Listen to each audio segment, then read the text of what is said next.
Today I was just scrolling on TikTok, just browsing as usual, and this Black Mona Lisa video popped up like 5 times. So I personally took it as a message, so I began to watch it and notice her jawline matches hers, and that's in the middle of her forehead was on my video that I shared of my ancestors.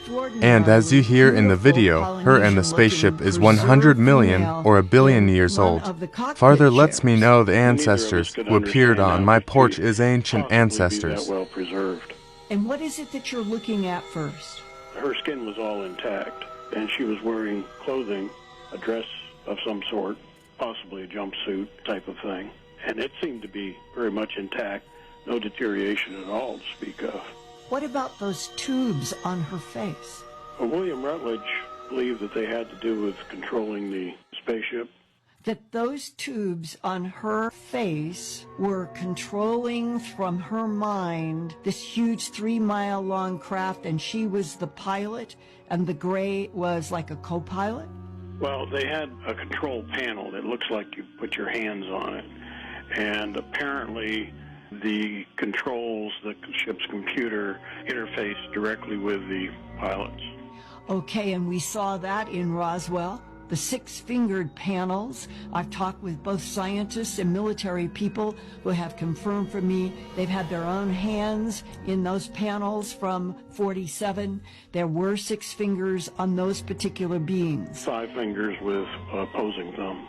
So that would match what came down in Roswell. Yes. Did you and William Rutledge then have discussions about those facts, and did you have information from NASA about look for 6-fingered embedded panels as control of the ship? I received practically no briefing because I got there just in the nick of time for the flight. I'm sure Rutledge may have been highly trained and have had those discussions with NASA. We'd guess that the ship had been there perhaps millennia and maybe longer. I was going to ask you if today, have you learned from any analysis that has been done how old this big, huge 3-mile-long spacecraft, how long has it been there? How old might it be? There have been guesses tossed around that it might be 1 million years old, might have been 100 million years old. I've even heard 1 billion years old. And that this female was still in the pilot's chair, preserved? Absolutely amazing, stunning. How? Technology beyond ours. About a month ago, I asked my higher line ancestors to reveal themselves to me, and every time I look at my surveillance camera, I get different faces they